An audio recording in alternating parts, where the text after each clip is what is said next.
I thought I'd do a quick update from my last 3 videos of being in court today.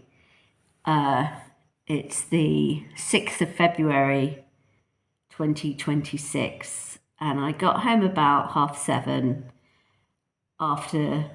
So, what happened was, when I spoke to you, the very first video was me fully expecting for them not to show and to defer and to keep on with this delay tactic. But annoyingly, I'd got there when court opened and I needed to be there after lunch, so around 2 o'clock. So I'd already been there 4 hours waiting, which was okay. But what I hadn't reckoned for was the cross-examination went on for over 2 hours. So from 2:30 to maybe 4:40, it went on for. And it was so painful because in these cross-examinations, you can't look to your advocate for help. You have to know the answers. So when they word a certain thing, like for example, he said, have you petitioned for RC22, for example, which is something of a court jargon of specific titles or whatever, numbers of of paperwork. And of course, I wouldn't know whether, and you're supposed to answer simply yes or no. But if it looks like you don't know, it really, makes you feel, I don't know, that you've answered it in the incorrect way. But it went on for 2 hours, and the questionings were from what type of education I have to how many rooms are in the house, or just really kind of picking apart the general power of attorney. Who are the witnesses? Can the witnesses come to India? Because obviously I'm a UK citizen, and the questions were really like, I'm surprised he was allowed to be so tedious with the questions. It's amazing, really, to the point where I realised that the lawyers are in their own kind of brotherhood franchise together. And so you really have to push your side, even to your own lawyers. You have to say, no, we stand by what we came here to do without having, any kind of compromise at this stage, because we want an end result ultimately. But I was very, very shocked that the judge would allow that type of long cross-examination. And it really is humiliating to the point where you're just like, after 2 hours, exhausted. But he even said he was exhausted for the questioning. So I'm here lying at home now, just reeling about today, the whole of today. It was basically a whole day. And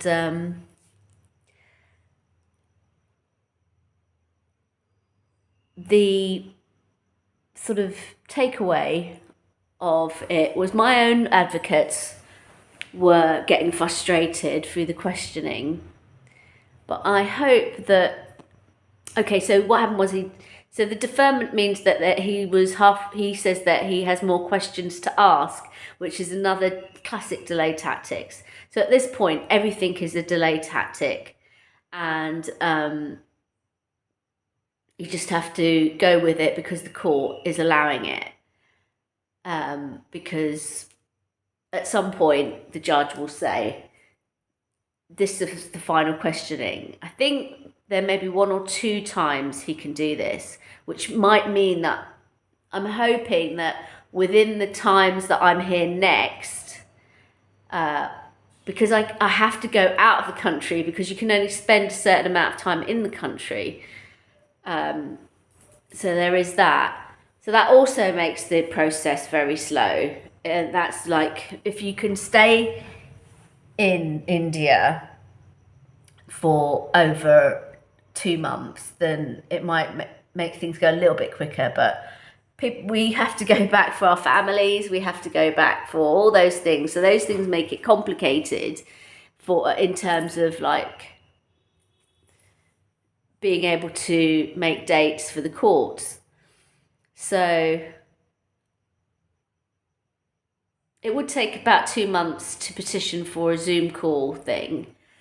But again, it's much better to show up again. So I'm looking at coming again in a few months.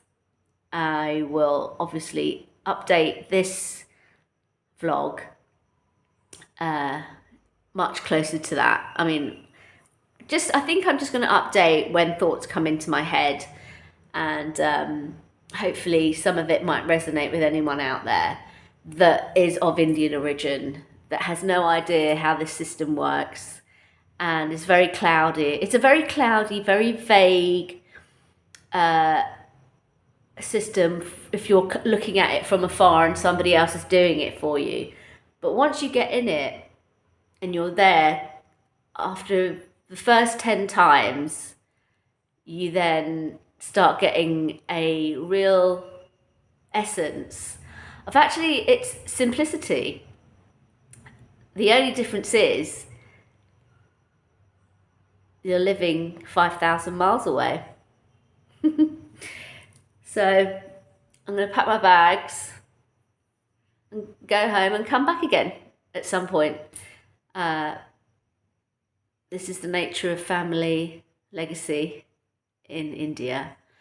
And it's not for the weak-hearted, the soft. It's not for the mild-mannered. You have to show a certain amount of discipline. You have to show a certain amount of restraint. You have to have patience beyond patience beyond patience. And today to me it was actually quite shocking that he was allowed to interrogate for 2 hours. And then he's still got more questions, and it's because he knows the court will allow this, but because I won't be able to be in court for the next one because I have to go back home, the next date will be at a time where I can come back. And that's good. Luckily, it's able to do that.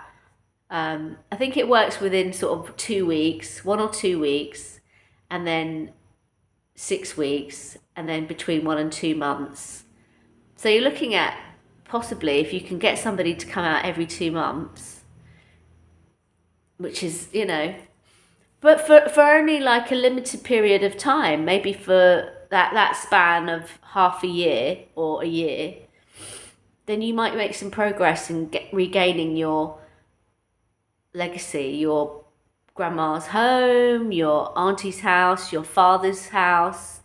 It's not just India, it's Jamaica. I have friends in the Caribbean and West Indies where they've got relatives, they've lost contact there, and they'd love to be able to reclaim their properties over there, but they don't even know where to start. Nobody's really going to go out of their way to help them get them.